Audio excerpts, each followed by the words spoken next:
শ্বশুরের নামে হবে ঘর জামাই আছি বলে কি সব কাজ করতে হবে নাকি? বলি রাজপুত্র এখান থেকে বিদায় হয়ে তোমার রাজপ্রাসাদে গিয়ে বসে বসে গেল না?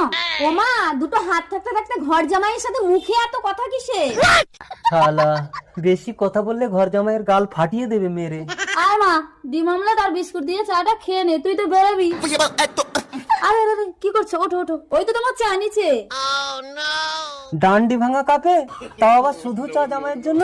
অবশেষে পান্তা ভাত, তাও তো জুটবে না। আহা বেচারা ঘর জামাই। ও দাও আমার দেরি হচ্ছে। বলছি তুমি প্রতিদিন কোথায় যাও গো? দেখেছো মা, আমার বাপের বাড়িতে নাকি আমাকে জবাব দিতে হবে। তোর ছাই ভাল লাগে না। ও মা আমি চললাম। খালি পেটে যাস না মা, গিয়েই তো এক্ষুনি বন্ধুদের সঙ্গে মদ খাবি। এই ছোট লোকের বাচ্চার জন্য মেয়েটা আমার খালি পেটে চলে গেল, এবার মদ খাবে কি করে? ভুল হয়ে গেছে শাশুড়ি মা। ভুল হয়ে গেছে, সারাদিন কান্দ্র ওটার বস। বিয়া কইরা কি ঘর জামাই খাই কোনা।